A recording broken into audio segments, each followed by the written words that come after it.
विश्राम दिवस है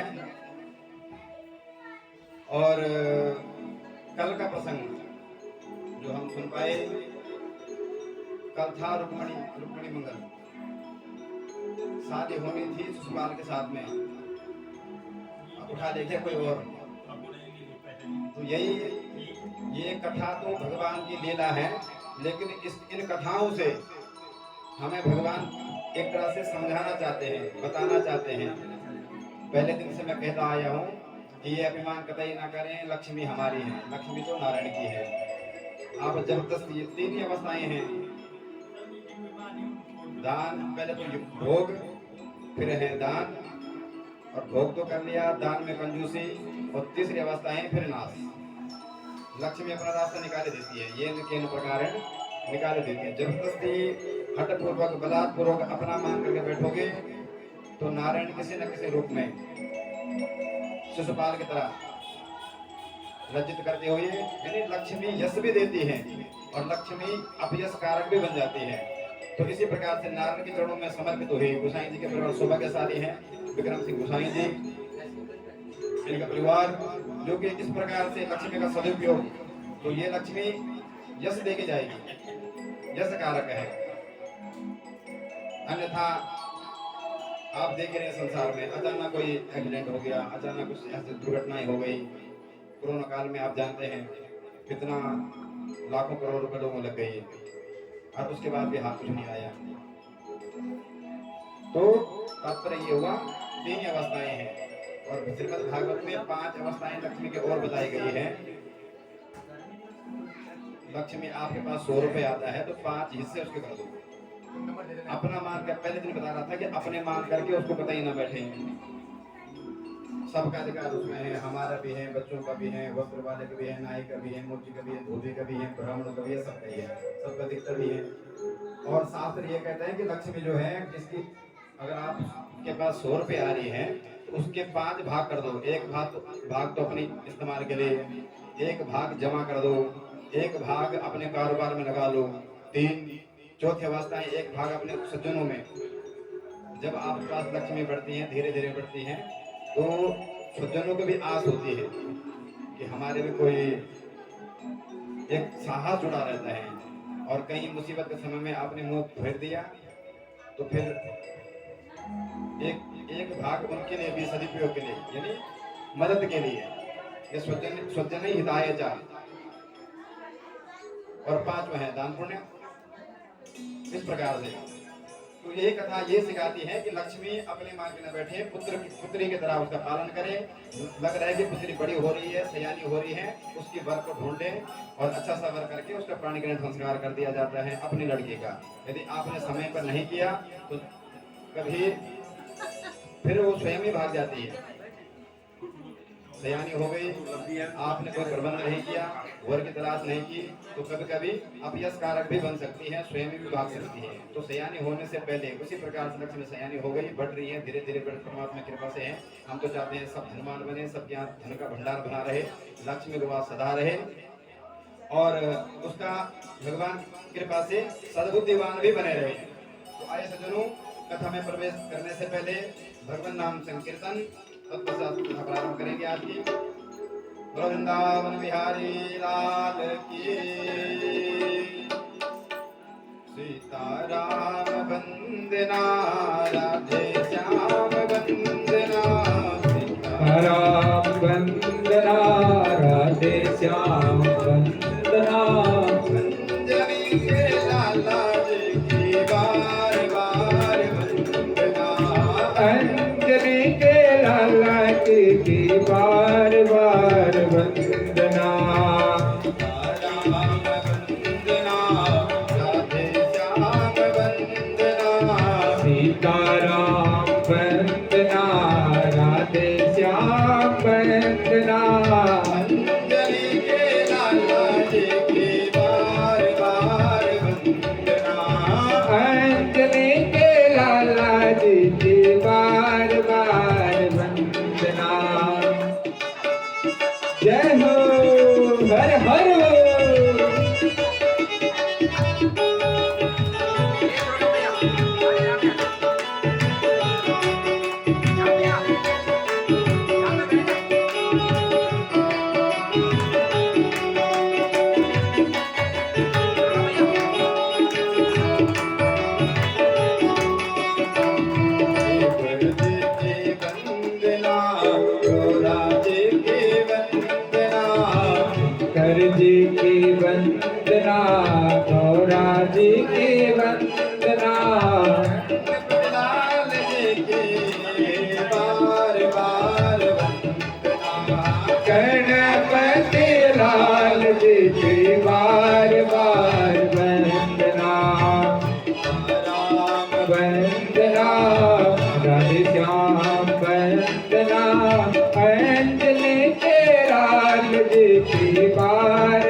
की वंदना, यमुना जी की वंदना।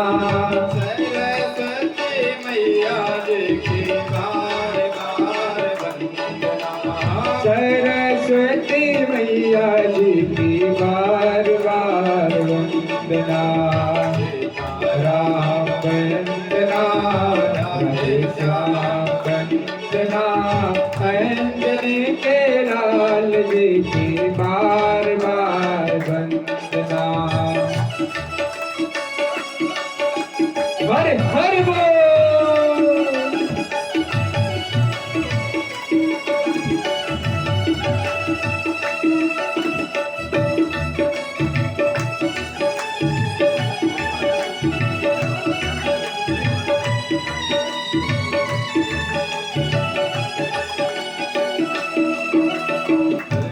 बद्रीनाथ की वंदना, केदारनाथ की वंदना।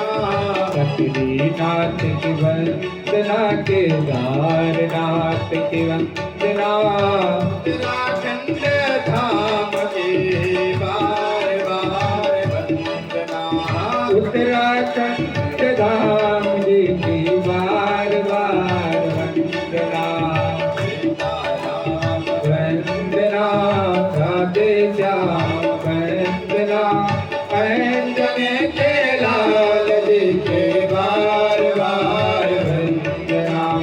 अंजनी के लाल जी के बार बार वंदना। सीताराम वंदना, राधे श्याम वंदना। सीताराम वंदना, राधे श्याम वंदना। अंजना के लाल जी की बार बार वंदना। अंजनी के लाल जी की बार बार वंदना। ओ अंजनी के लाल जी की बार बार वंदना।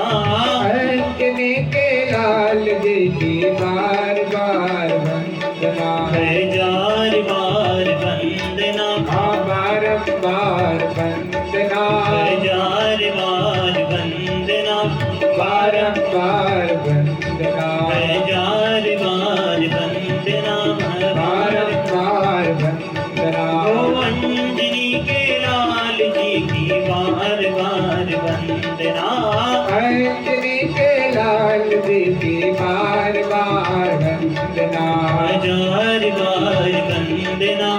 बार बार वंदना। हजार बार वंदना।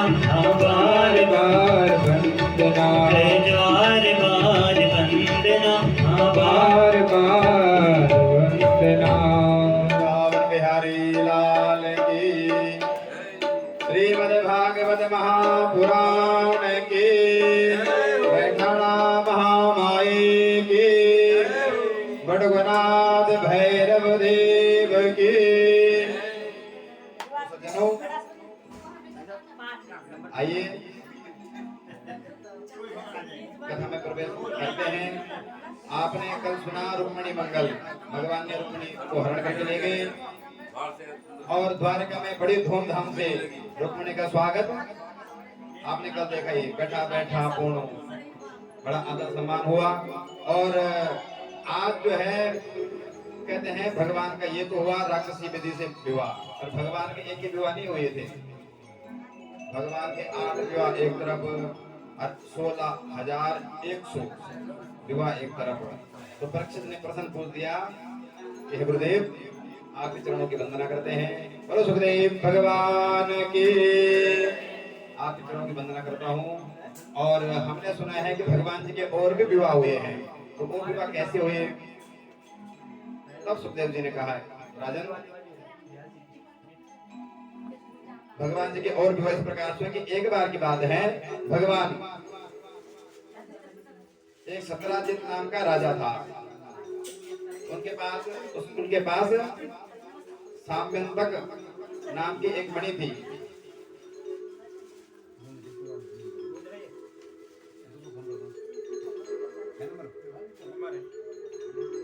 श्यामंत नाम की एक मणि थी। उस मणि का ये चमत्कार था कि वो नित्य प्रति यानी हर दिन 8 मन 8 भार सोना देती थी। एक दिन क्या हुआ कि सत्राजित के छोटे भाई ने मणि धारण करके जंगल में चले गए और जंगल में रीछ भालू आदि, यानी उनके भाई को शेर मिल गया और शेर ने सत्राजित के छोटे भाई को मार दिया।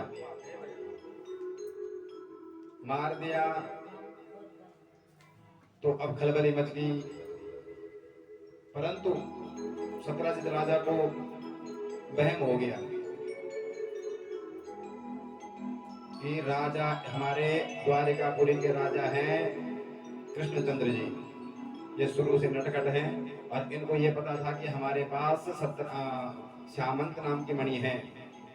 तो हमें तो लगता है कि बचपन के चोर रहे हैं, उन्होंने माखन चुराए हैं, चीर चुराए हैं, ये माँ के बचपन से रहे हैं। और मुझे तो लगता है अपनी पत्नी को बोल रहे हैं कि मुझे तो ये लगता है कहीं ना कहीं ये राजा की करामात है, हमारे भाई को मरवा दिए हैं और मणि का हरण करके ले गए। परंतु ये बताया कि भाई भाग्यवान, मैं आपसे कह रहा हूँ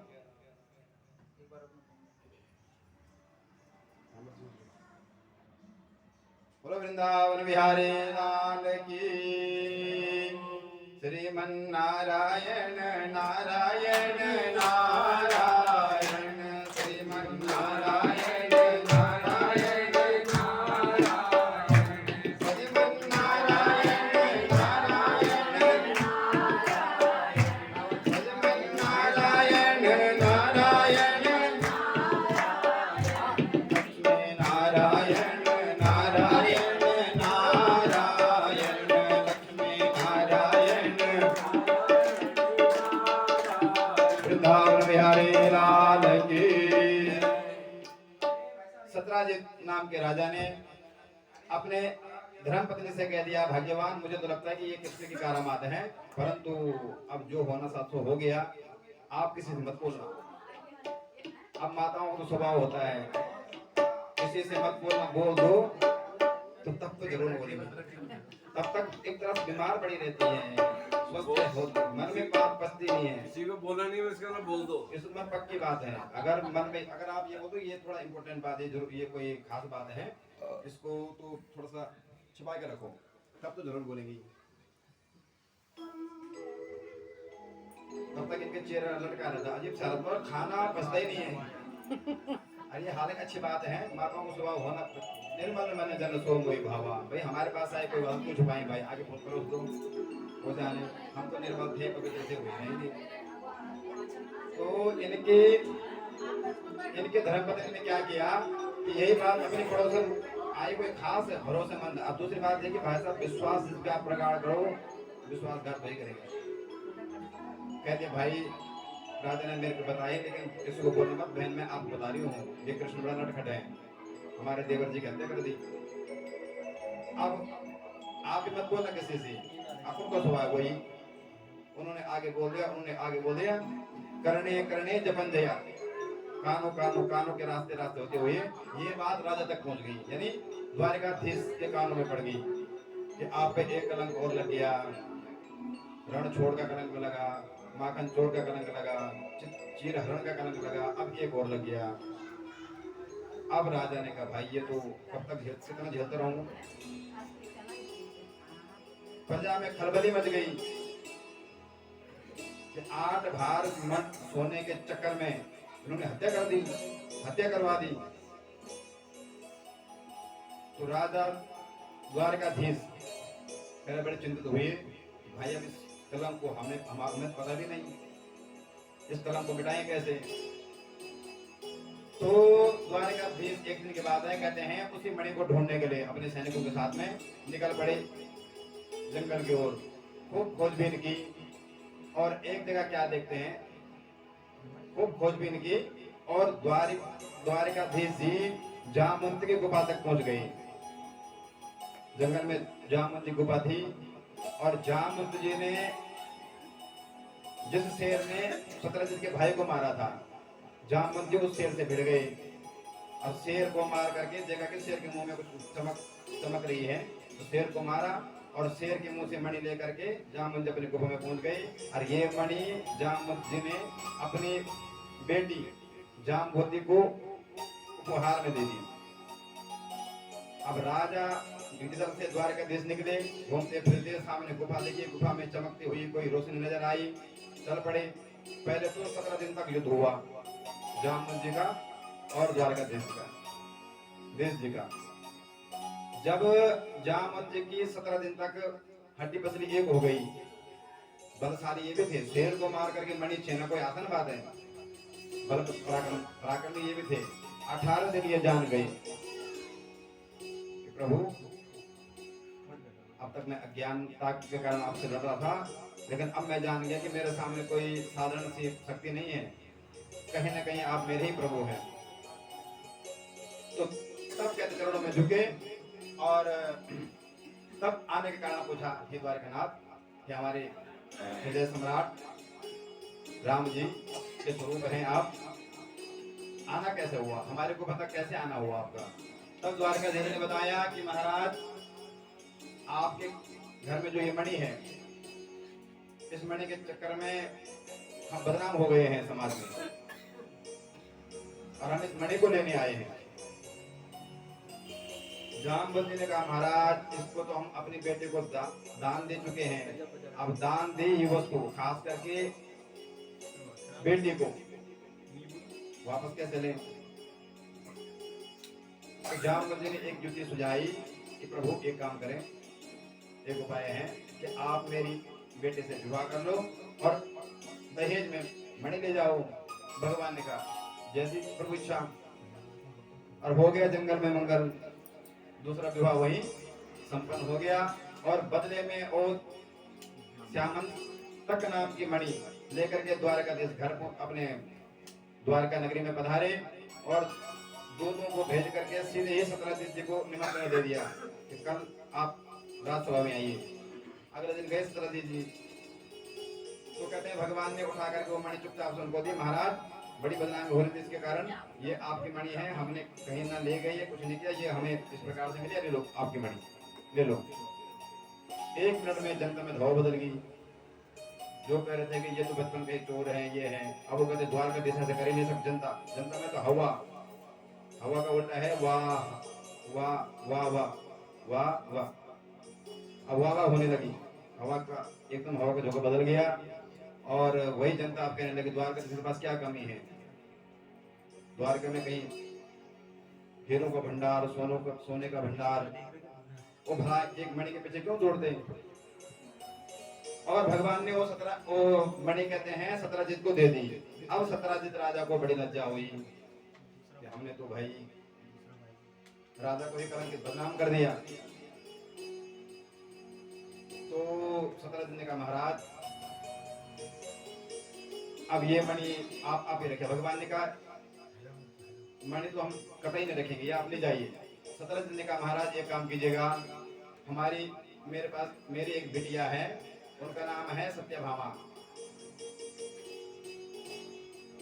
मेरे बिटिया के साथ में विवाह लज्जित होकर के मैं आपको अपनी बिटिया दान करना चाहता हूँ।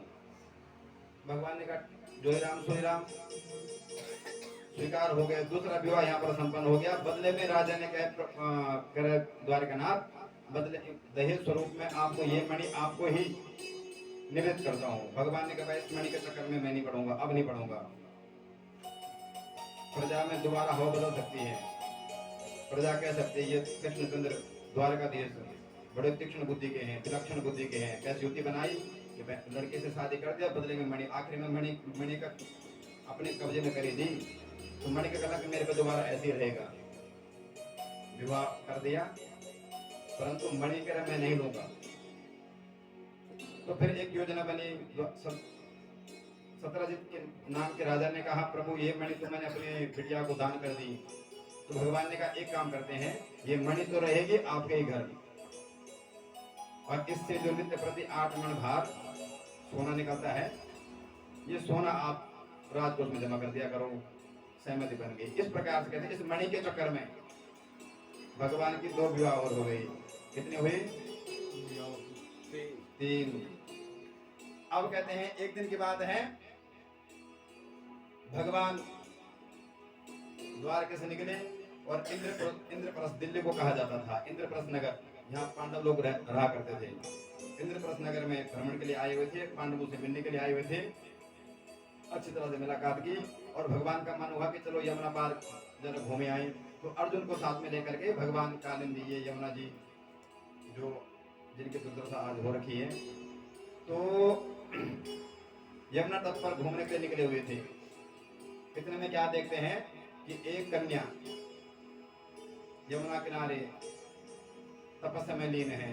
कात्यायनी महामाये महायोगिन्निधीश्वरे नंद गोप सुतम देवीं पतिं मे गुरुते नमः। क्या जपती है? नंद गोप सुतम देवीं पतिं मे गुरुते नमः। अर्जुन ने देखा, भगवान को बताया, भगवान ने कहा अर्जुन पता करके आओ कौन है ये कन्या। अर्जुन गए, देवी जी आप कौन? तब देवी जी कहती हैं अहम देवस्य सवितुर दुहितापतिमिच्छते विष्णुं वरेण्यं वरदां तपा परमास्थितः। मैं सविता की दुहिता, मेरा नाम कालिंदी है। तो देवी जी आराधना क्यों? विष्णुं वरेण्यम, मेरा तपस्या का उद्देश्य है कि मैं विष्णु को वर रूप में, द्वारका नाथ को वर रूप में पाना चाहती हूँ। अर्जुन जोर से हंसे, द्वारका नाथ आपका बृहस्पति बड़ो जोरदार है, 3 दिन पहले चौथी तैयार है, क्यों तपस्या कर रही है? आपको ही पाने के लिए तपस्या कर रही है, तो भगवान का मुलाकात कराओ, परिचय कराओ। तो अर्जुन ने द्वारकानाथ से परिचय कराया और वहीं पर विवाह संपन्न हो गया। इस प्रकार से भगवान का कालिंदी के साथ में चौथा विवाह। अब हो गए 4 विवाह। कहते हैं एक दिन की बात है कि अवंती उज्जैन देश के राजा, नाम था बिंद और अरविंद, इनकी एक बहन थी जिनका नाम था मित्रवृंदा। राजा लोग तो भैया लोग तो अपनी बहन का विवाह दुर्योधन के साथ में राजनीति लाभ लेने के लिए दुर्योधन के साथ में कराना चाहते थे, परंतु ये भी रुक्मणी की ही तरह थी, ये कृष्ण नाम की माला जपती थी, कृष्ण से प्रेम करती थी। तो कहते हैं मित्रवृंदा का इनके भाइयों ने स्वयंवर रखा, माला हाथ में दे दी। द्वारकाधीश उधर पहुंचे हुए थे, दुर्योधन भी आ रखे थे, सभी लोग आ रखे थे, परंतु जैसे ही मित्रवृंदा ने द्वारकानाथ को सामने देखा, दाएं बाएं कहेंगे, सीधे जाकर के गले में डाल दी जयमाल। भाइयों ने विरोध किया तो भगवान ने इनको भगा करके इनको ले गए। इस प्रकार से कहते हैं भगवान के हो गए अब 5 विवाह।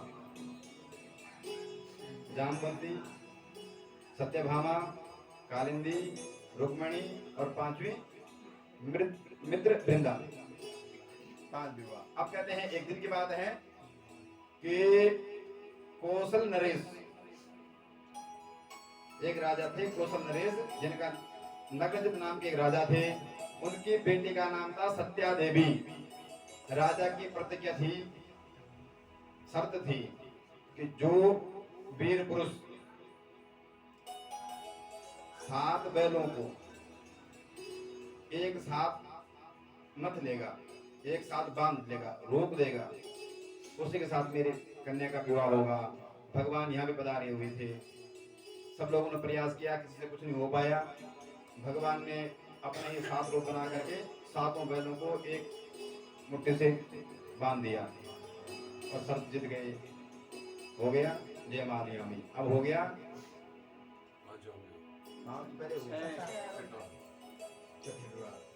भगवान के 6 विवाह। बोलो वृंदावन बिहारी लाल की जय।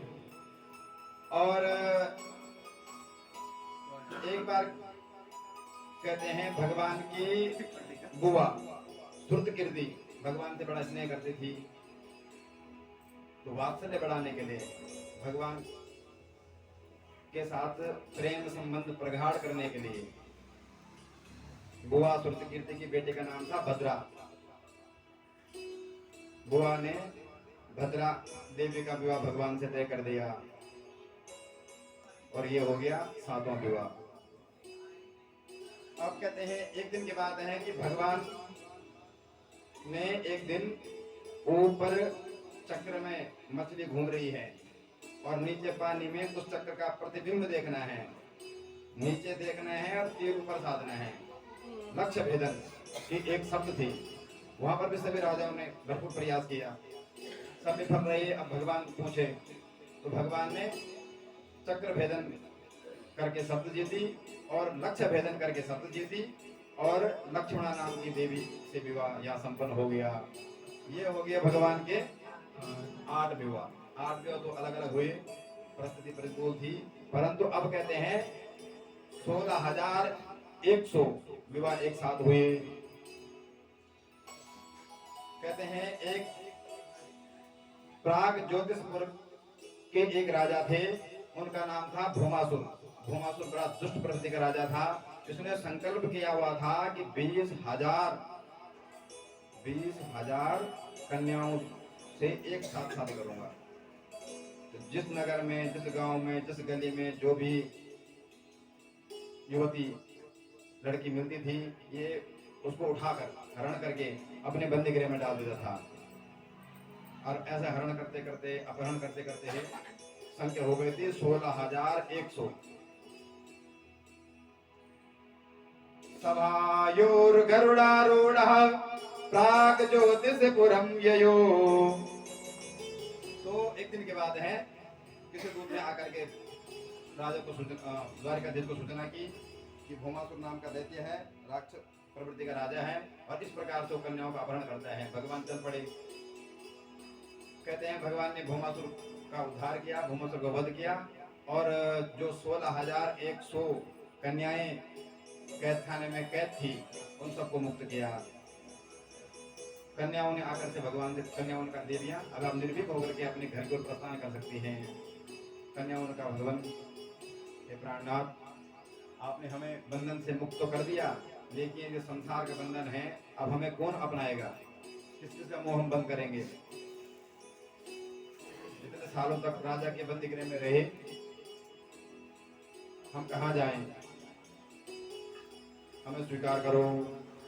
वृंदावन बिहारी लाल की जय हो। तो भगवान ने कहा देवियों जैसे आपकी इच्छा मर्जी। तो कुल मिला के जो है ये 16,100 कन्याओं के साथ भगवान ने पाणिग्रहण संस्कार कर दिया और टोटल मिला करके अब हो गई 16,108 पटरानियां। इतना बड़ा कालांतर में कहते हैं प्रत्येक रानियों से भगवान के 10 पुत्र और 1 कन्या। इस हिसाब से अब संख्या लगाओ भगवान के परिवार की। कैलकुलेशन आप खुद कर देना कितनी हुई। लगभग 1,82,000 कुछ बैठेगी। 1,61,080 तो केवल बच्चे हैं, 1,61,080 पुत्र हैं और बाकी कन्या 16,108 कन्याएं भी हुई। कितना बड़ा परिवार भगवान का हो गया। वृंदावन बिहारी लाल की। अब एक दिन भगवान को लगा इतना बड़ा परिवार हो गया है। भगवान की विशेषता ये है कि भगवान मस्त रहते हैं, किसी प्रकार का कोई तनाव नहीं। प्राय सभी लोग कहते हैं टेंशन, हमें भाई पंडित जी बड़ा टेंशन है, कोई मंत्र बताओ। टेंशन तन मनी 10 सन मनी सूर्य, 10 सूर्य की गर्मी, जुलाई के महीने में 1 सूर्य की गर्मी आप झेल के देखो। आप कैसे कह सकते हैं टेंशन हो, टेंशन 10 सूर्य की गर्मी ब्लास्ट हो जाएंगे। परेशान हो सकते हैं, चिंतित हो सकते हैं, विचलित हो सकते हैं, मन अशांत हो सकता है। टेंशन तो सर झेल पाना मुश्किल है। तो कहते हैं एक दिन भगवान को सूझा कि प्राय हमारी सभी पटरानियां कभी ये रूट जाते तो हम उनको मना देते, कभी और रूट तो उनको मनाने पहुंच जाते हैं। एक पटरानी है जिनका नाम है रुक्मणी। ये आज तक भगवान से कभी नहीं रूठी। इनके मुंह में कभी मैंने उदासी नहीं देखी, निराशा नहीं देखी, गुस्सा नाम की चीज ही नहीं है। 2 रूप होता है, एक काली और एक गोरी।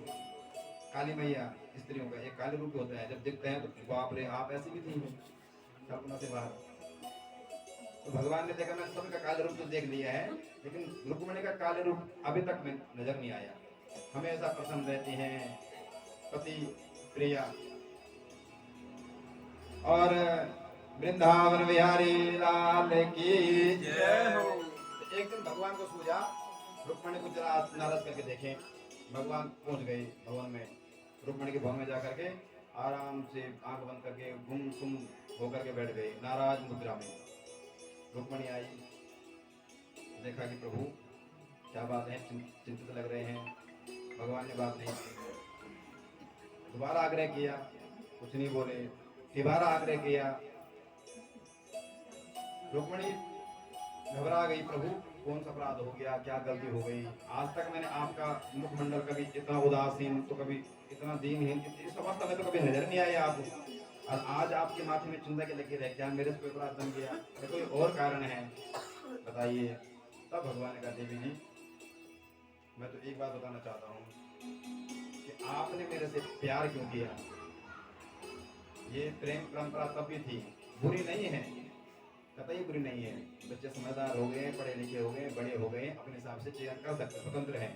बस शर्त ये रखें कि माँ बाप की नाक न कटी, अपने खानदान से होते अपने समाज से परे ना हो, और प्यार अंधा भी हो सके तो अंधा प्यार ना हो।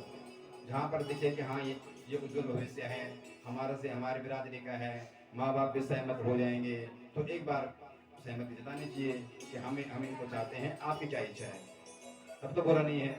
और माँ बाप ने विरोध किया, हम तो भागे चलेंगे तो मर जाएंगे, ऐसा हमने कहीं देखे हैं। अगर आप शादी नहीं कराएंगे तो हम मर जाएंगे। तो माँ बाप कहते हैं जी आप क्या करें, मरने तो भला अच्छा कि जेले कुछ दिन, और बाद में 6 महीने नहीं, 3 महीने नहीं, 3 दिन के अंदर ये केस हमारे हमने देखा है। 3 दिन के अंदर शादी हुई और 3 दिन के अंदर तलाक हो गया। तो जिस समय माँ बाप ने पत्री मिलवाई हमसे, बोला कि पंडित जी कैसे कैसे, हमने कहा बिल्कुल भी इस कन्या के लिए ये वर तो कतई ठीक नहीं है। उस समय कहती है आई डोंट बिलीव ज्योतिष। पंडित जी पापा को कहती हैं, पापा जी विदाउट फ्रॉम पंडित जी मतलब यहाँ से इनको पंडित जी को बाहर करो। हाँ जितना संस्कृत आप अंग्रेजी आते यहाँ होते हैं कटपट करती हुई ना। वृंदावन बिहारी लाल की जय। तो तात्पर्य ये हुआ, नहीं मानी, हम भी चुप हो गए।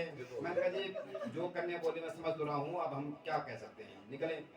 और जब 3 दिन बाद तलाक होके वापस आए, तब सबसे पहले हमारे पास ही कि पंडित जी अब बचाओ, अब क्या करें।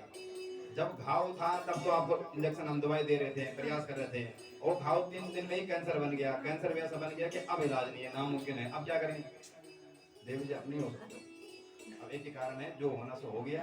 3 दिन में हकीकत पता लगे कि जिससे हम प्यार करें, जिसको हम चाह रहे हैं, वो है कुछ और दिख कुछ और रहा है, था कुछ और दुर्भाग्य से पत्री हमारे पास आ गई तो जन्म पत्री दिखा देती है कि किस प्रवृत्ति के हैं, ग्रह स्थिति देख करके अनुमान करते हुए पता लग जाता है किस प्रवृत्ति के हैं, किस स्वभाव के हैं।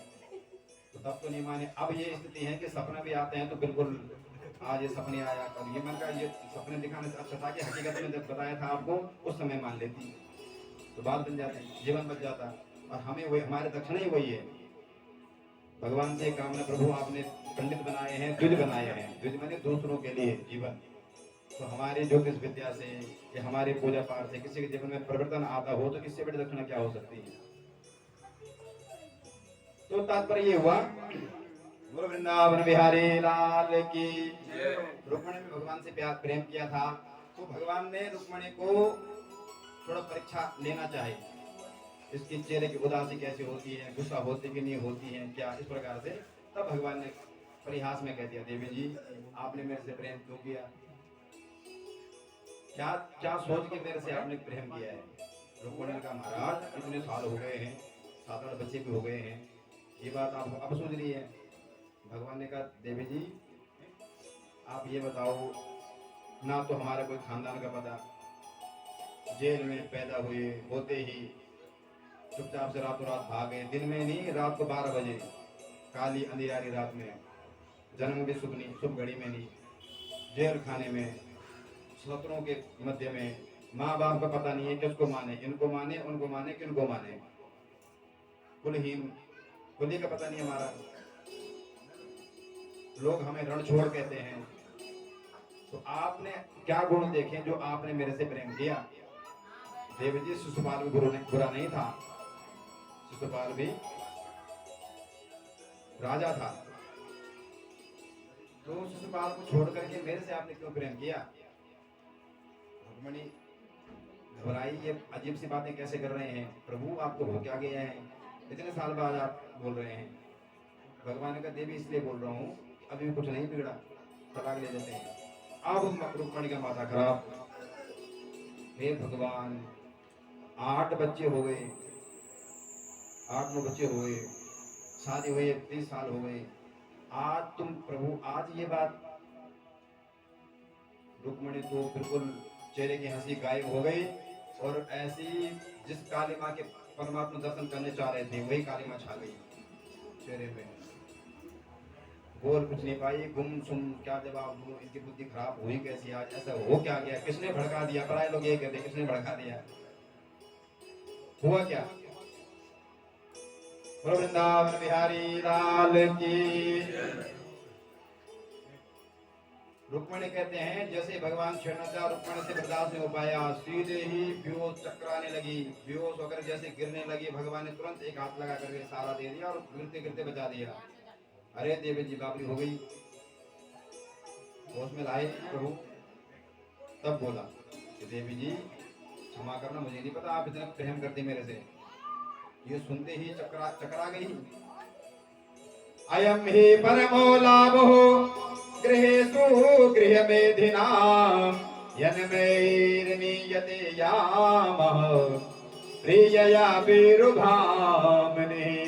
अयम ही परमो लाभ है देवी, हम तो मजाक कर रहे थे आपके साथ में, हास्य प्रयास कर रहे थे, चकलस कर रहे थे आपसे, और आपने सीरियस ले लिया। गृहस्थियों का सरस ही यही है, लड़ाई करना बुरी बात है, नहीं करनी चाहिए, लेकिन मन मुटाव मीठी लड़ाई जिसको कहते हैं, गृहस्थ में नोक झोंक न हो, पति पत्नी में।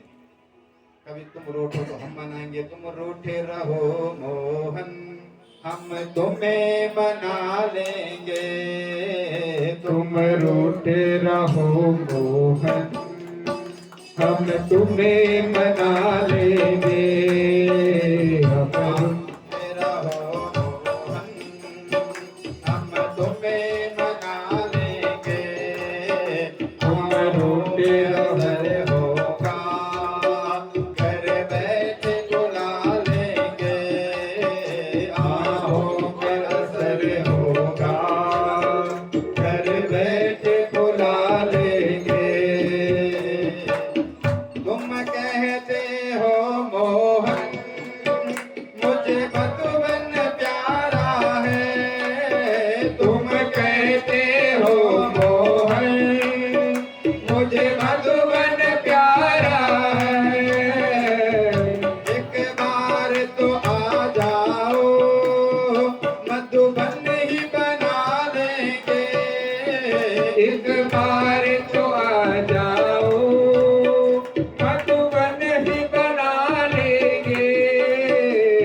प्रेम बढ़ता है। और देवी जी आपने तो सीरियस ले लिया, हम तो मजाक कर रहे थे आपके साथ में। अब रुक्मिणी सीरियस हो गई। रुक्मिणी का प्रभु भले आप मजाक कर रहे हो, हास्य परिहास कर रहे हो, लेकिन जो आपने कहा सो सत्य है, भगवान का माता सत्य है। मैंने कहा मैं किसी को, मेरा कोई कुल नहीं है तो क्या नहीं है? रुक्मिणी का बिल्कुल नहीं है, आपका पता ही नहीं है। जब आपका ही नहीं पता कि आप राम है कि श्याम है कि बंसी वाले हैं कि चक्रधारी हैं कि गोवर्धन गिरधारी हैं, क्या है आप? जब आपका नहीं पता, आपका पार पाना संभव नहीं है, तो माँ बाप का हम पार कैसे पाएं? आपने सत्य बोला है। आपने कहा मैं रण छोड़ हूँ, पसंद कैसे कर दिया प्रभु? आपने ये भी बिल्कुल सही बोला, आप रण छोड़ ही हो। कैसे देवी? अरे आपने भक्तों के लिए अपना परम धाम वैकुंठ धाम, वहां की सुख सुविधाएं वो सब छोड़ छाड़ करके आप धराधाम पे ब्रजमंडल में आकर माखन खा रहे हैं, मिट्टी खा रहे हैं। इतना ही नहीं, भक्तों के हृदय में राम जी को देखो, पवन तनय संकट हरण मंगल मूर्ति रूप, राम लखन सीता सहित हृदय बसो सुरभूप। आप हृदय भवन में, हनुमान जी ने तो आपको अपने हृदय के भवन में ही कैद कर दिया और आप बैठ भी गए, वैकुंठ छोड़ करके हृदय भवन में विराजमान हो गए। रण छोड़ हैं आप, वैकुंठ छोड़ा है आपने, बिल्कुल सत्य है। तो तात्पर्य ये हुआ, रुक्मणी ने जब इस प्रकार के व्यंग कसे तो तब भगवान को लगा, ये देवी जी अगर मैं आपसे परिहास नहीं करता तो मुझे आपकी हकीकत पता कैसे लगती। आप तो पढ़ी लिखी है देवी जी, ये पता कहाँ से चलता, बड़ी पढ़ी लिखी है, आप तो समझदार है। तो इस प्रकार से कहते हैं भगवान ने हाथ परिहास रुक्मणी के साथ में किया। और भगवान की लीला ही ऐसी है, भगवान जो है मस्त रहते हैं किसी प्रकार का। इतना बड़ा परिवार है, 16,100 रानियां हैं, प्राय ग्रस्त में देख लो एक कुछ झेलना मुश्किल, और यहाँ पर भगवान मस्त रहते हैं। कभी किसी प्रकार, एक दिन नारद जी ने भी चाहा भगवान जी को नाराज करना, घर गृहस्थी में नारद जी का काम ये है, जहाँ जाते हैं लड़ा। भगवान नारद जी कहते मुझे लड़ना नहीं आता, लेकिन लड़ाना खूब आता है, लड़ाना सिखा मैं सकता हूँ आपको। तो नारद जी भी एक दिन पारिजात पुष्प लेकर के भगवान जी को दिया, भगवान जी ने सत्यभामा को दिया, और इधर सत्यभामा को पुष्प भगवान ने दिया, नारद जी ने उधर से रुक्मणी को बोल दिया कि देखो देवी जी मैं पारिजात लाया हूँ स्वर्ग से, और आपके पति आपसे इतना प्रेम नहीं करते तो सत्यभामा से करते हैं, उनको दे दिया है, उनके पारिजात पुष्प उनके माथे में चमक रहा है। आप रुक्मणी ने कहा लाख पुष्प कर देना नारद जी, यहाँ कुछ आपके दाल गलने वाले नहीं है, मस्त रही। तो इस प्रकार से कहते हैं भगवान मस्त रहते हैं। अब कहते हैं एक दिन की बात है, इतना बड़ा परिवार हो गया भगवान का, तो भगवान ने क्या किया कि एक दिन अपने पुत्रों को घुमाने के लिए पिकनिक, चलो काफी टाइम हो गया घर में, घर गृहस्थ में रह करके चलो कहीं घूमे आए। तो भगवान ने पुत्रों को घुमाने के उद्देश्य से, और वो उद्देश्य था पिता से ज्ञान देना, ज्ञान की जागृति बच्चों के हृदय में करना। इस से भगवान जी अपने पुत्रों को ले गए एक दंडकारण्य में।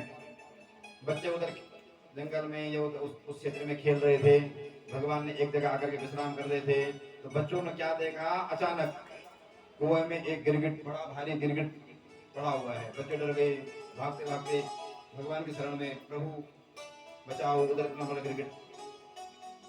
तो भगवान ने आकर कुएं में देखा, हाथ जैसे ही गिरगिट को टच किया तो गिरगिट का कहते हैं देह छूट गया और दिव्य पुरुष के रूप में प्रकट हो गया। भगवान ने पूछा कौन? तब गिरगिट कहते हैं निर्गो नाम नरेंद्रोहम मिच्छाकूतनया प्रभो धाने स्वाख्यायमानेषु यदि ते कर्णमस्पृशः। वो दिव्य पुरुष कहते हैं कि प्रभु आपने मेरा नाम नहीं सुना। बोलने वाले की भाषा ही बता देती है कि किस खानदान का है, किस कुल का है, भाषा शैली। आपने मेरा नाम नहीं सुना। मेरा नाम, मैं जो है इक्ष्वाकु वंश का हूँ, और इक्ष्वाकु सूर्य वंश का मैं राजा था, नृग मेरा नाम था। बड़ा दानी, दान का जब बात आएगी तो मेरा नाम सबसे आगे आता है, यूं कह रहे हैं परमात्मा से। भगवान ने कहा भाई ऐसा क्या दान किया आपने, अगर इतना बड़ा दान किया है आपने तो फिर आप ये गिरगिट क्यों बने? भगवान ने कहा, तब उन दिव्य पुरुष ने कहा हे प्रभु, भगवान ने कहा दान करता होगा तो ये कह रहा मैं गाय का दान करता हूँ।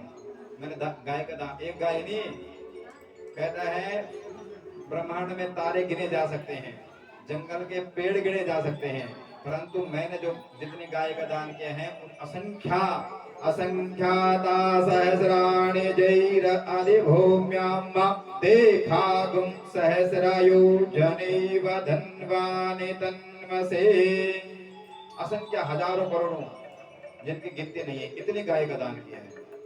तो भगवान ने कहा इतने गाय का दान तुमने किया, उसके बाद भी मृग योनि में। तो भगवान ने कहा जो बात गाय हो गई हो, जो बूढ़ी हो गई होगी, ऐसी गाय को दान करते होंगे।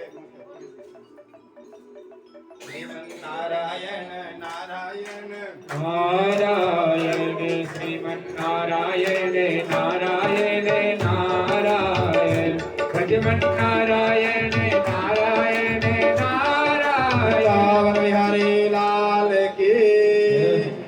तो कहते हैं भगवान ने कहा, हे राजन, यदि आपने तो सारी गायों को दान किया है तो कोई जो बेकार गाय हो गई हो, घर में किसी काम की नहीं है, उसका दान क्या होगा फिर? वो दिव्य पुरुष कहते हैं, प्रभु नहीं, उन गायों को दान नहीं किया है। पयस्विनी तरुणी शीलः रूप गुणो संपन्न कपिला हेम श्रृंगी तथा न्यायार्जित रूप खुरा सत्व। यानी मैंने तपस्विनी पयस्विनी गाय, ब्याही गाय, दूध देने वाले गाय का, साथ में बछड़े का। और ऐसा ही नहीं किया, गाय के खुरों में सोने के चांदी के खुर मंडवा करके, गाय के सींगों में सोना चढ़ा करके, गले में पुष्पमाला पहना करके ससम्मान मैंने गायों का दान किया। भगवान हैरान, इतनी पयस्विनी गाय, कपिला गाय, श्रृंगी गाय आदि गायों का आपने दान किया, तो फिर आपकी ये स्थिति क्यों हुई? तब कहते हैं, प्रभु मेरे से एक भूल हुई है, एक गलती हुई है। क्या हुई है कि मैंने, कहते हैं, एक गाय का दान किया है और एक ब्राह्मण को गाय दे दी। अब गाय, कहते हैं, ब्राह्मण ने अपने घर ले गई और ना जाने दुर्भाग्यवश क्या हुआ कि वो गाय ब्राह्मण के घर से भाग करके मेरी गाय के झुंड में शामिल हो गई अगले दिन। और अगले दिन मेरे यहाँ दूसरे ब्राह्मण आए, मैंने वही गाय, उसी गाय का दान दूसरे ब्राह्मणों को कर दिया। भाई यही भूल हुई, कर दिया।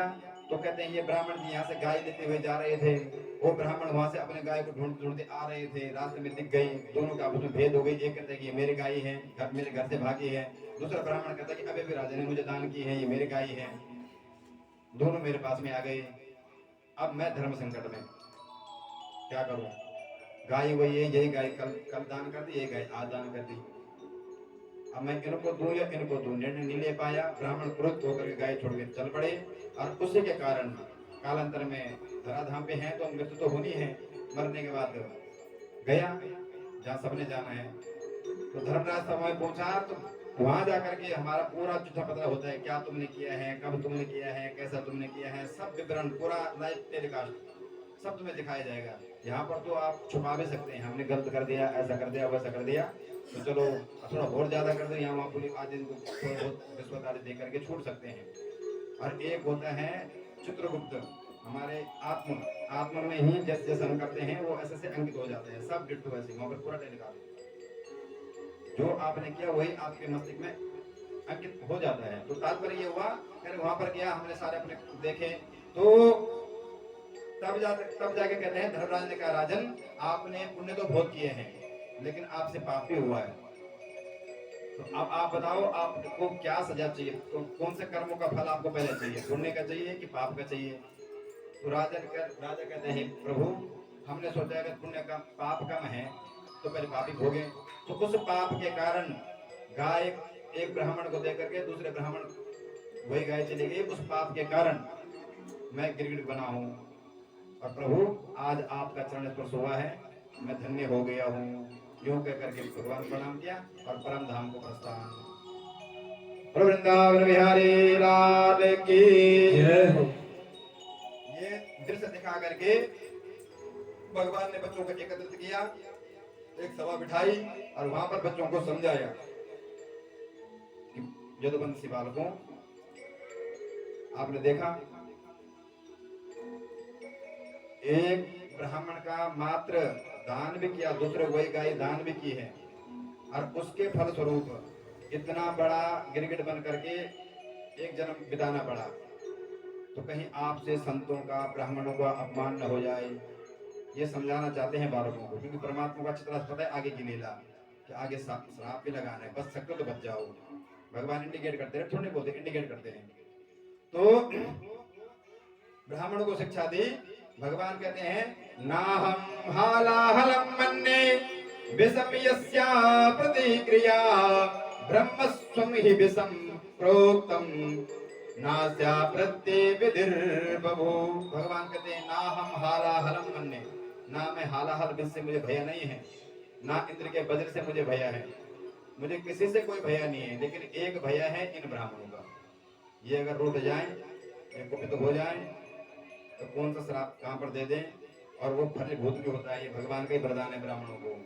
तो आपसे बाल को बताना चाहते हैं कि आपसे ऐसा अपराध न हो जाए, ये शिक्षा संतों का अपराध न हो जाए, गुरुओं का अपराध न हो जाए, ये शिक्षा भगवान देना चाहते हैं। मैं कल भी निवेदन कर रहा था कि एक ब्राह्मण जी अपनी संध्या में लीन रहते थे, और शाम के टाइम पे भाई अगर मान ले कि वो ज्योतिषी भी हैं, घर में आ गए, कोई अपने टाइम पे हो पा रही है, 8 बजे तक लोग बैठे हैं, 9 बजे तक लोग बैठे हैं, और 10 बजे जब लोग जाएं उनके सामने ये भी बोल सकते महाराज आप खिसको और मैं अपनी पूजा में बैठूं, अनित्य क्रिया भी नहीं छोड़ सकते हैं। तो सुबह तो 2 माला का नियम था, शाम को 5 माला का नियम था।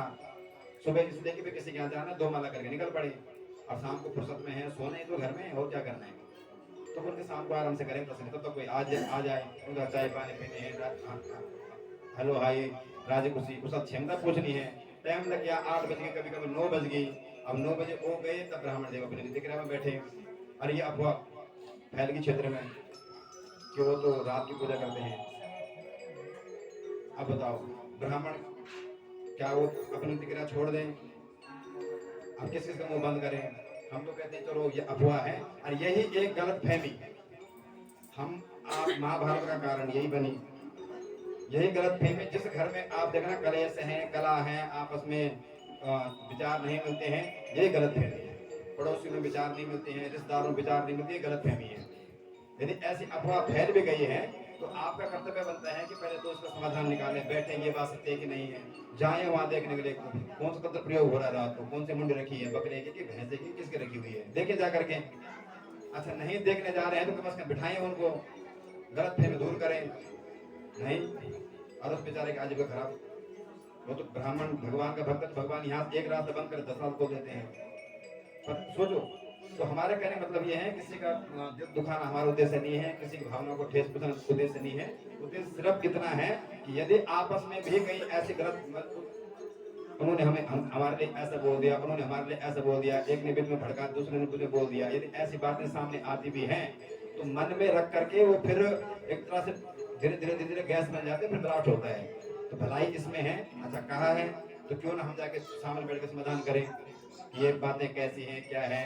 बातें कुछ और होती हैं और आगे समाज में और जाती हैं ना।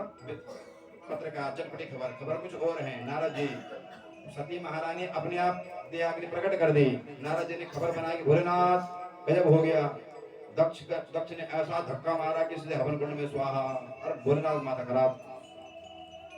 ये तो हुई भोलेनाथ फिर आगे ये बोल रहे थे कि अपने आप ही क्रोध बर्दाश्त नहीं कर पाई, आपका अपमान सहन नहीं कर पाई, और क्रोध अग्नि हृदय अपने आप ही प्रकट हो गई, तो शायद इतना विनाश भी ना होता। तो तात्पर्य ये हुआ कि यही एक कारण है। कभी कभी गलत फहमियां हो जाती हैं, तो उसको कम से कम स्वीकार कर लिया जाए तो जीवन में आगे, अभी तो जीवन लंबा है, जीवन में चला जा सकता है। हमारे साथ ये घटना हुई, हमने किसी सज्जन को, हमारे जजमान थे, किसी को बोला कि महाराज आपके यहाँ अगर कोई अकस्मात असमय मृत्यु हो गई, तो हम गए, हमें बुलाए, हम गए महाराज, जैसे आपने बुलाया आप यहाँ आ गए, ये भागवत कैसे करनी है, क्या होना है, सारे पूरा रूपरेखाएं तैयार की, क्या खर्च लगेगा। तो उसी प्रकार से वहां पे गए, हमने उनको समझाया महाराज देखो उनकी कृपा से आपके यहाँ सब कुछ है, उन्होंने खूब आपके लिए कमा के छोड़ा है, कोई कमी कहीं नहीं की है आपके लिए, तो आपका भी दायित्व बनता है। असमय चले गए हैं, बीमारी के कारण चले गए, अभी उम्र थी उनकी, तो आपको भी दायित्व बनता है कि उनको पूर्ण दैविक क्रिया करने के लिए कुछ आपको धन खर्च करना चाहिए। तो क्या करें महाराज? मैंने कहा भाई ऐसे 5 एक पंडित बिठाएंगे और आपके यहाँ पितृ गायत्री का जाप करेंगे, उसके बाद नारायण बलि क्रिया करेंगे। तो पंडित जी कितना खर्चा आएगा? मैंने 7 दिन तक 5 पंडित बैठेंगे तो 7 बजे 1000 रुपये दिन के हिसाब से उनको देते भी हम, तो 35,000 रुपये ये हुई। गरुड़ पुराण भी करना है, नारायण बलि भी करनी है, तो 85,000 रुपये लग जाएंगे आपकी। सुनते ही भाई साहब आंखें लाल, कर पंडित जी ठीक है बताएंगे आपको। हमने कहा ठीक है आप बता देना। तो उन्होंने क्या किया सुनो, उन्होंने क्या किया कि ये नहीं बोला कि पंडित जी ने हमें ये बात बताई है, समाज में फैला दिया है कि पंडित जी हमारे यहाँ आए थे और हमने उनको गरुड़ पुराण के लिए बोला है, और वो कह रहे 50,000 रुपये लो गरुड़ पुराण की। अनर्थ हुआ कि नहीं? और अब आप सोचोगे कि हम हमारे यहाँ पंडित जी आते हैं गर्भ पुराण के कितना लेते हैं 2000 4000 5000, उन्होंने 50,000 मांग लिए। ये बातें फैल गई सारा। मान लें कि आपके ये प्रोग्राम हमने सेट कर दिया है, ये कहते उद्यापन करना है महाराज, ये पंडित जी आएंगे, इतना खर्च होगा, और आपका मन है नहीं कराने का, और आप अगर समाज में फैला दो कि पंडित जी हमारे यहाँ आए, हमने पूछा उनको एकादश उद्यापन करना है, और उन्होंने एकादश उद्यापन के लिए 70,000 बता दिया। हकीकत ये नहीं, हकीकत ये है कि भागवत करनी है और पुजारी आएंगे और पंडित जी आएंगे, सामान आएगा, मैक वाला आएगा, इसमें लगेगा। तो उन्होंने ये बात थोड़ी बोली, ये बात बोली कि पंडित जी ने हमारे यहाँ गर्भ पुराण के लिए 50,000 मांगे हैं। तो कभी कभी ये गलत फहमी है। अच्छा, जिनको बोला है वही समझदार होते कि चलो पंडित जी एक बार चले, जरा आपने कैसे मांगी। तो तात्पर्य है कि तिल का ताड़, यही पत्रकारिता की शैली है। तो तात्पर्य गलत फहमी ही हमारे दुख का कारण है, हमारे झगड़े का कारण है। अगर हो भी गई आपस में, किसी ने बोल भी दिया, तो आपका सबसे पहले दायित्व तो बनता है कि इसने बोला है, इस कारण हुआ है, उसको सामने बिठाएं और आपस में विचार मत कर दें, वही समस्या का समाधान निकल जाएगा। पर नहीं, उसने बोला मनी में रखना, उसको मनी में रखना, धीरे धीरे धीरे धीरे बढ़ करके एक दिन तो ऐसा हो जाना कि बिल्कुल 36 का आंकड़ा है। और वृंदावन बिहारी लाल की जय। इसीलिए जो परमात्मा ने बच्चों को समझाए, बच्चों ऐसा अपराध आपसे न बने, और यदि ऐसा संतों का महंतों का अपमान हो गया तो फिर इस प्रकार से गिरगिट भी बनना पड़ सकता है। और अब कहते हैं ये लीला संपन्न करने के बाद अब कहते हैं एक दिन दाऊ जी का मन हुआ कि बहुत टाइम हो गया है कन्हैया, बहुत टाइम हो गया भैया, हम जो है ब्रजमंडल में नहीं पहुंचे हैं, बहुत समय हो गया है, उन लोगों से नहीं मुलाकात की है, क्यों ना भैया अब वृंदावन धाम को चला जाए। भगवान ने कहा भैया हम तो थोड़ा राजा हैं तो राजपाट में व्यस्त हैं, यदि आपका मन कर रहा हो घूमने का, यशोदा महारानी, नंद बाबा, गोप ग्वाला आदि से मिलने का, तो आप चले जाइए। तो दाऊ जी ने कहा भैया ठीक है, अगर तेरी मर्जी नहीं है तो नहीं आता, कोई दिक्कत नहीं। तो भगवान कहते हैं, भगवान जी द्वारिका में रहे और दाऊ जी महाराज एक दिन वृंदावन धाम को प्रस्थान कर दिए। वृंदावन में गए, वो अपनी वही पुरानी लीलाएं, सबसे मिले, सबके मन को संतुष्टि मिली, और सबके साथ में ग्वाल बाल सबों के साथ में एक समय खेल रहे थे। खेल गर्मी का मौसम था, पसीना पसीने सब हो गए। तो देखा गंगा बहुत दूर है, सब ग्वाल बाल ने कहा गंगा तो बहुत, यमुना महारानी बहुत दूर है। तो दाऊ जी ने कहा चिंता ना करो, अभी बुलाई देता हूँ। कहा गंगा महारानी को, गंगा महारानी नहीं माना, यमुना जी ने नहीं माना। तो दाऊ जी जैसे हल मौसल ताना, पापे तुम मामवक्यः यन्नायासि मया हुता, मेरे आज्ञा की अवहेलना करती है, अभी सजा तक अभी दंड देता हूँ। उतने में गंगा यमुना महारानी प्रकट हो गई। और यमुना महारानी के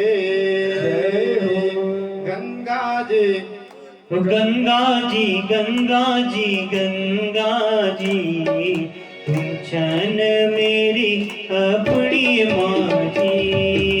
गंगा जी गंगा जी गंगा जी, तू चल मेरे अपने माँ जी। हाँ गंगा जी गंगा जी गंगा जी, तुम छन मेरी अपनी माँ जी। गंगा जी गंगा जी गंगा जी, तू चल मेरे अपने माँ जी। हर हर गंगे।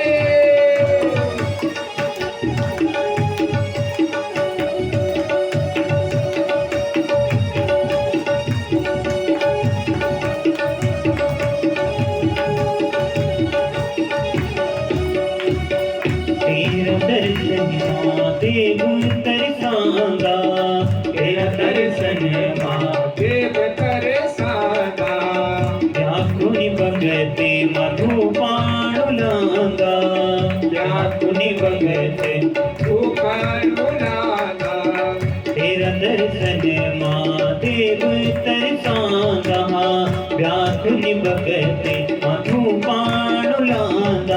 शिव जी अगवाड़ी करदना जी, शिव जी अगवाड़े करना हाजी। तू छन मेरी अपनी माँ जी, तू छन मेरे जी गंगा जी गंगा जी गंगा जी गंगा जी गंगा जी तुम छन मेरी अपनी माँ जी गंगा जी गंगा जी गंगा जी जन मेरे अपने माँ जी हर हर हर महादेव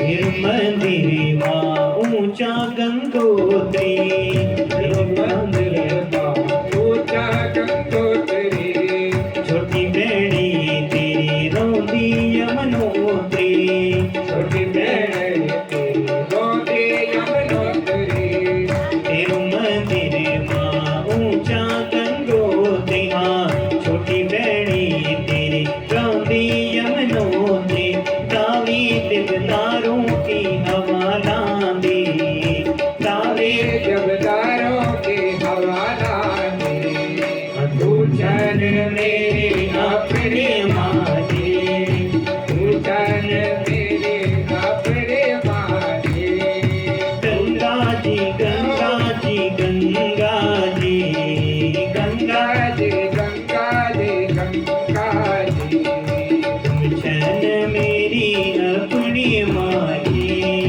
तुम चन मेरे अपने माजी गंगा जी गंगा जी गंगा जी गंगा जी गंगा जी गंगा जी तू चन मेरे अपने माजी तू चन मेरे अपने माजी गंगा जी गंगा जी गंगा जी गंगा जी गंगा जी गंगा जी तू चन मेरे अपने माँ जी भृंगी मिया की बोलो वज्र विशाल भगवान की।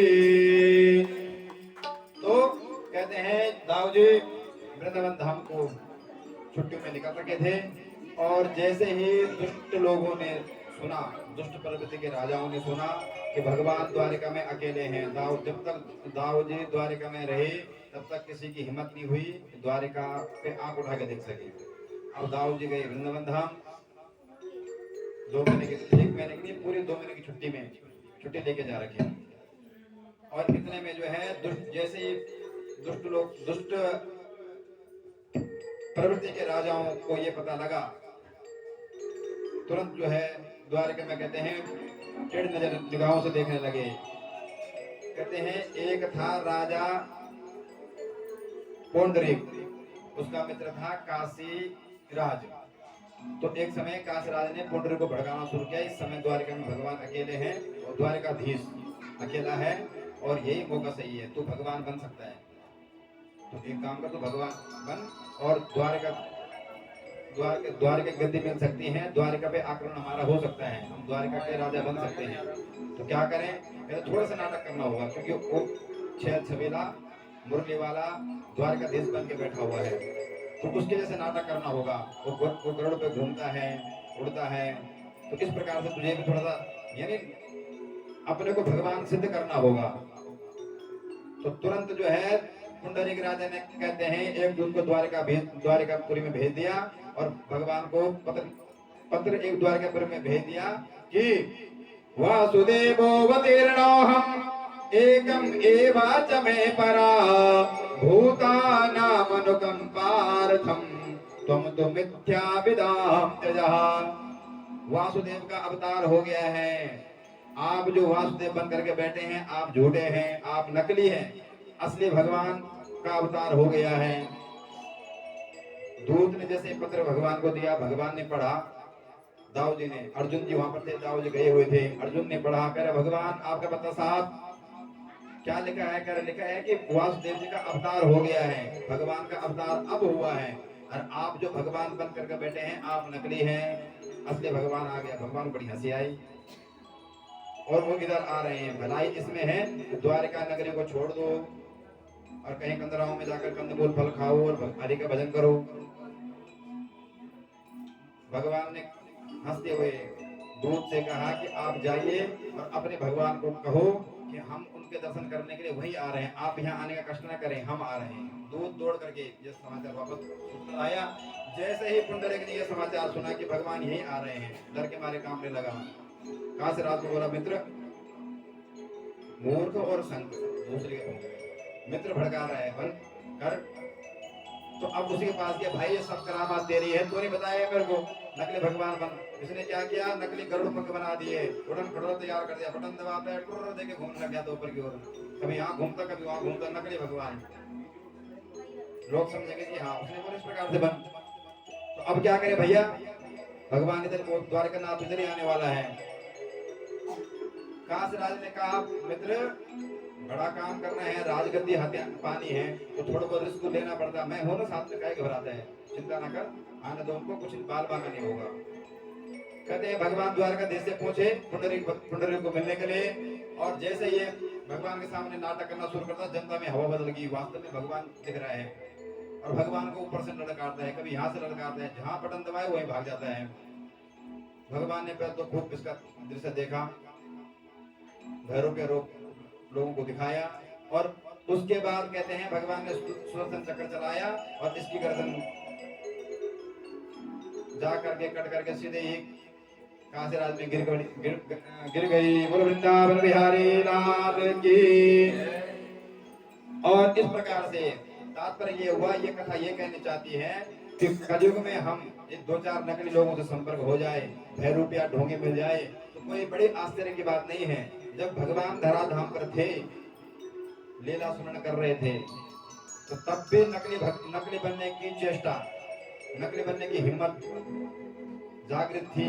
तो आज अगर दो चार बन के घूम भी रहे हैं, दो चार मिल भी जाएं, तो कोई आश्चर्य की बात नहीं है। बस अर्थ ये कि आपकी भावना कैसे है, आप का पुण्य कितना साथ दे रहे हैं, आपको फिर उसी प्रकार गुरु भी आपको टकराएंगे, और नकलियों कमी नहीं है। बोलो वृंदावन बिहारी लाल की। अब कहते हैं भगवान, एक दिन नारद जी भी भगवान के सौंदर्य का दर्शन करने आए। अब नारद जी ने सोचा कि भगवान का इतना बड़ा ऐश्वर्य है, इतना बड़ा परिवार हो गया है, राजभवन आदि, कि देख करके चल करके आए भगवान का, इस प्रकार से भगवान की दिनचर्या है। तो दिनचर्या के दर्शन करने के लिए एक बार नारद जी पधारे। तो नारद जी कहते हैं, क्या देखते हैं, द्वारकाधीश ब्रह्मे मुहूर्ता उत्थाय वायुस्पर्शा माधवा भक्तो प्रसन्न करणः आत्मानं तमसा परम। कहते हैं भगवान हमेशा प्रसन्न चित्त रहते हैं। द्वारकाधीश प्रातःकाल उठते हैं और आनंद हरे का भजन करते हैं, गायों की सेवा करते हैं, प्रभु का ध्यान करते हैं, दान पुण्य करते हैं, इस प्रकार के दिनचर्या में शामिल हैं और सदा सर्वदा मस्त मगन रहते हैं। भगवान जी की एक सभा है, उसका नाम है सुधर्मा सभा। सुधर्मा सभा में भगवान अपनी नित्य क्रिया करने के बाद सुधर्मा सभा में विराजमान हो जाते हैं। उस सभा की एक विशेषता यह है कि चाहे कितने भी लोग आ जाएं, पर एक सीट, एक गद्दी हमेशा खाली ही रहेगी। नारद जी भी आप पहुंचे, वहां पधारे, और उतने में कहते हैं नारद जी ने साथ में यह सूचना भी ले आई कि पांडव लोग राजसूय करना चाहते हैं, प्रभु आपको आमंत्रण दिया है। भगवान ने कहा आई, और जैसे उनको हाँ का संकेत दे दिया, हम जल्दी आएंगे। उतने में कहते हैं एक दूत भगवान के सामने और आ गया कि बंसी वाले की। एक राजा है जरासन, बड़ा दुराचारी राजा है। यही जरासन जो कंस का ससुर भी लगता है, और इसके बंदी गृह में हजारों राजा, इनने हजारों राजाओं को जीत करके उनको बंदी गृह में डाल रखा है। इसके अत्याचार से सब भयभीत हैं, प्रभु कृपा करो। तो भगवान ने दूत को भी कहते हम आएंगे, हम जल्दी आने वाले, जल्दी आएंगे। इस प्रकार से ज्योत जला गया, नारद जी को आश्वासन दे दिया। अब भगवान ने दाऊ भाई को बोला कि भैया हमने एक टाइम पे दोनों को निमंत्रण स्वीकार कर लिया है, दोनों को यहाँ जाने के लिए जल्दी आने के लिए बोल दिया है, अब हमें क्या करना चाहिए, कहाँ पहले जाना चाहिए। तो दाऊ जी ने कहा पहले हमें जो है राष्ट्र में इंद्रप्रस्थ पहुंचना चाहिए। भगवान सीधे यहाँ पहुंचे, यहाँ पर जो है सारी यज्ञ की योजना बनी और भगवान भीमसेन को साथ में लेकर के एक दिन पहुंच पड़े जरासन के राजपाट। जरासन भगवान जो है, भगवान भीमसेन और अर्जुन को साथ में लेकर के भगवान ब्राह्मण का रूप बना करके जरासन के राजमहल में पहुंच गए। जरासन कहते हैं दुष्ट प्रवृत्ति का राजा तो था, परंतु ब्राह्मणों का भक्त था। इनको आते हुए देख करके जरासन ने इनका ब्राह्मण सत्कार किया और जब देखता है कि ब्राह्मण तो हैं परंतु क्षत्रिय यदि आप हैं, नकली बन के बैठे हैं, कहीं ना कोई चिन्ह आपके पास विद्यमान होता है, कोई ना कोई झलकता है। जरासन ने तुरंत पहचान दिया कि प्रभु आप तो क्षत्रिय हैं और ब्राह्मण बन करके बैठे हैं, ये रूप बनाकर क्यों आए हैं। तो तब कहते हैं भीमसेन, भगवान ने भीमसेन को इशारा किया कि यदि क्या चाहिए आपको, क्यों मेरे भैया से आप यहाँ आए हैं, क्या चाहिए। तो भीमसेन ने कह दिया हमें मल्ल युद्ध का वरदान दो, मल्ल युद्ध चाहिए आपसे। जरासन ने कहा मल्ल युद्ध, अर्जुन ये तो रण छोड़ है, उस समय मथुरा से भाग गया था, इसके कृष्ण साथ में लड़ूंगा नहीं, अर्जुन की भी ताकत इतनी नहीं है, अगर मुझे मल्ल युद्ध का आप चुनौती दे रहे हो तो मेरे साथ ये भीमसेन पहलवान दिखता है, इसके साथ में लड़ सकता हूँ। और कहते हैं ये युद्ध भी 10 दिन तक चला। भीमसेन, जरासन कोई छोटा मोटा नहीं, बड़ा बलशाली राजा था, भीमसेन से भी अधिक बल था इसमें। तो कहते हैं 10 दिन तक युद्ध चला और हर बार जो है भीमसेन पिट करके आ जाते हैं। भगवान से कहा प्रभु बार बार हमारी पिटाई करा रहे हैं। भगवान ने कहा मेरी ओर तो आप देखते ही नहीं है, कल युद्ध करने जाओगे तो मेरी ओर जरूर देख लेना। तो जैसे युद्ध चल रहा था कहते हैं भगवान ने एक तीर निकाला और उसको तोड़ करके विपरीत दिशा में, एक इस दिशा में और एक दिशा में फेंक दिया। यूं ही भीमसेन जान गया, उसने भी जरासन की टांग पकड़ी, बीच से चीरी और एक दिशा में एक दिशा में, और जरासन का उद्धार कर दिया। और वृंदावन बिहारी लाल की। और उनके बंदीगृह में जितने राजा लोग थे सबको भगवान ने मुक्त किया, सब राजाओं ने भगवान की स्तुति की। ओम नमस्ते देव देवेशः प्रपन्नार्ति हरावयम् प्रपन्ना पाहिना कृष्णः निर्भिन्ना घोर संश्रितः कृष्णाय वासुदेवाय हरये परमात्मने प्रणतकलेशनाशाय गोविंदाय नमो नमः। और भगवान ने, इन्होंने भगवान की स्तुति की और भगवान ने कहते हैं जरासंध के बेटे को राजगद्दी दे करके इन राजाओं से विदाई ली। राजा लोग भगवान के साथ में आकर के अब जाकर राजसूय प्रारंभ होने लगा। राजसूय जैसे शुरू हुआ तो इसमें समस्या ये उठी कि यहाँ पर प्रथम पूजनीय किसको माने। युधिष्ठिर खड़े हुए, भगवान का नाम का अनुमोदन कर दिया, अर्जुन ने सहमति दे दी और राजाओं ने भी अनुमोदन करना शुरू, स्वीकृति दे दी। परंतु इस राजसूय यज्ञ में शिशुपाल भी आ रखा था। शिशुपाल तो भगवान का कट्टर दुश्मन, जिसके घर वाले भगा करके ले जाएं, क्या वो मित्र बनेगा।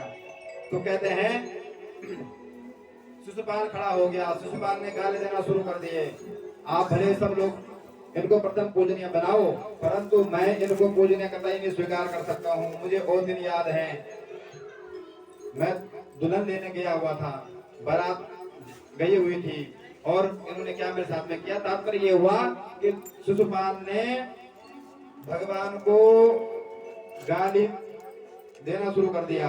भगवान ने एक गाली, 2 गाली, 50, 90, 99 सब स्वीकार कर लिया। जैसे 100 गाली पूरी हुई भगवान ने चक्र से शिशुपाल का वध कर दिया। और कहते हैं अब राजसूय का प्रारंभ हुआ, या भगवान ने ये राजसूय भी संपन्न कराया।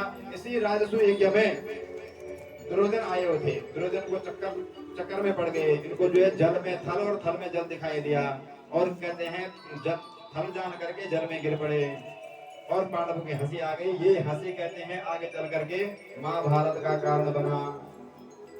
दुर्योधन ने उस दिन प्रतिज्ञा कर दी एक दिन ऐसे मैं आपकी दशा पे नहीं हंसूंगा तो मेरा नाम भी दुर्योधन नहीं। तो आगे महाभारत हुआ, द्रौपदी का चीरहरण, बाकी सब लीलाएं। तो यही एक हंसी, जल में थल, थल में जल, यही हंसी पांडवों की हंसी महाभारत का कारण बनी। वृंदावन बिहारी लाल की। ये सब लीला भगवान ने संपन्न की। अब कहते हैं, परीक्षित ने पूछा, हे गुरुदेव, भगवान का एक नाम है दीन बंधु, भक्त वत्सल, दीन बंधु। भक्त वत्सल नाम तो हमने सुना है, प्रहलाद का उद्धार किया, ध्रुव का उद्धार किया, वात्सल्य उबड़ा। परंतु भगवान का एक नाम है दीन बंधु। क्या भगवान का नाम दीन बंधु ऐसा ही है, या भगवान ने किसी दीन को अपना बंधु भी बनाया? यदि ऐसा भगवान ने दीन को बंधु बनाया है तो वो किस प्रकार से बनाया है? अब सुखदेव जी को सुदामा याद आ गई। वृंदावन